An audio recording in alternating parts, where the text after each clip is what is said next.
Hi, ಎಲ್ರಿಗೂ ನಮಸ್ತೆ. ಬನ್ನಿ, ಇವತ್ತು ನಾವು ಹುರ್ಗಡ್ಲೆ ತಂಬಿಟ್ಟನ್ನ ಈಸಿಯಾಗೇ ಮಾಡ್ಕೊಳ್ಳೋಣ. ಅದು ಹೇಗೆ ಮಾಡೋದು ಅಂತ ನೋಡೋಣ ಬನ್ನಿ. ಮೊದಲನೇದಾಗಿ ನಾನು ಬಾಣಲೆ ಇಟ್ಕೊಂಡಿದ್ದೀನಿ. ಬಾಣಲೆಗೆ ಒಂದು 50 ಗ್ರಾಮಷ್ಟು ಕಡಲೆಕಾಯಿ ಬೀಜನ ಹಾಕ್ಕೊಂಡು ಹುರ್ಕೊಳ್ಳೋಣ. ಮೀಡಿಯಮ್ ಬಿಸಿಯಲ್ಲೇ ಹುರ್ಕೊಬೇಕು.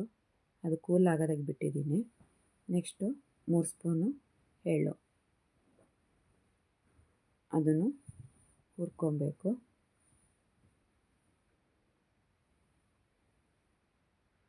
ಎರಡು ಸ್ಪೂನಷ್ಟು ಗಸಗಸೆ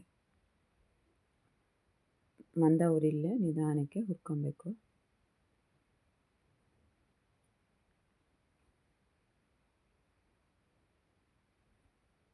ಇದೆಲ್ಲ ರೆಡಿಯಾಗಿದೆ.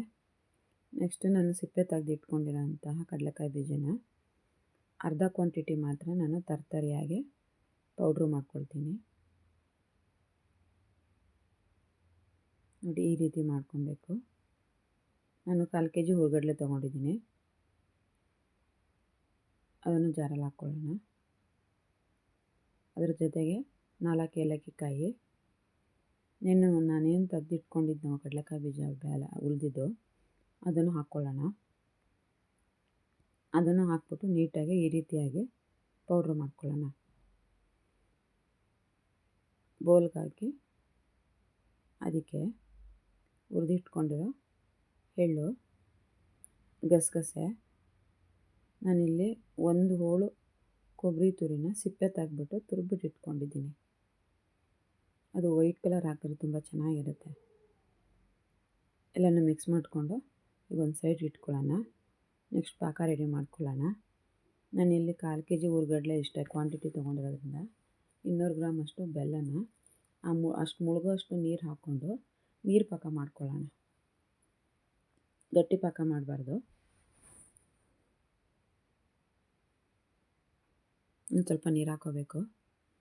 ನೋಡಿ, ಈ ರೀತಿಯಾಗಿ ನೀರು ಪಾಕ ಮಾಡಿಕೊಂಡು ಇದನ್ನು ಸೋದಿಸ್ಕೊಳ್ಳೋಣ. ಬಿಸಿ ಇರುತ್ತೆ, ನಿಧಾನಕ್ಕೆ ಸೋಸ್ಕೋಬೇಕು. ರೆಡಿ ಇದೆ ನೋಡಿ. ಈ ರೀತಿಯಾಗಿ ನಾವು ಪಾಕ ರೆಡಿ ಮಾಡ್ಕೊಬೇಕು. ಪಾಕ ರೆಡಿ ಆದಮೇಲೆ ಎಲ್ಲನೂ ನೀಟಾಗಿ ಎಲ್ಲ ಹಾಕಿದ್ದೀನೋ ಎಳ್ಳು ಗಸಗಸೆನೆಲ್ಲ ನೀಟಾಗಿ ಮಿಕ್ಸ್ ಮಾಡಿಬಿಟ್ಟು ಸ್ವಲ್ಪನೇ ಹಾಕ್ಕೊಬೇಕು. ಪಾಕನ ನೀಟಾಗಿ ಎಲ್ಲನೂ ಮಿಕ್ಸ್ ಮಾಡ್ಕೋಬೇಕು. ನಾವು ಹೇಗೆ ಚಪಾತಿ ಹಿಟ್ಟನ್ನ ಕಲಿಸ್ಕೊತೀವಲ್ಲ ಆ ರೀತಿಯಾಗಿಯೇ ಕಲಿಸ್ಕೊಬೇಕು. ಬಿಸಿ ಪಾಕದಲ್ಲೇ ಮಾಡ್ಕೊಬೇಕು, ಆವಾಗ ಚೆನ್ನಾಗಿರುತ್ತೆ. ಮತ್ತು ಪಾಕ ಗಟ್ಟಿ ಮಾಡ್ಕೋಬಾರ್ದು. ನೋಡಿ, ಇಷ್ಟು ಚೆನ್ನಾಗಿ ಬರ್ತಿದೆ. ಈ ರೀತಿಯಾಗಿ ಉಂಡೆಗಳಾಗಿ ಎಲ್ಲನೂ ಮಾಡ್ಕೊಬೇಕು. ತುಂಬ ಸಾಫ್ಟಾಗಿ ಚೆನ್ನಾಗಾಗಿದೆ. ತುಂಬ ಕಲರ್ಫುಲ್ಲಾಗಿ ಕಾಣ್ತಾ ಇದೆ. ಈಸಿಯಾಗಿ ಮಾಡ್ಬೋದು, ಏನು ಕಷ್ಟ ಅಲ್ಲ. ನೋಡಿ ಎಷ್ಟು ಚೆನ್ನಾಗಾಗಿದೆ.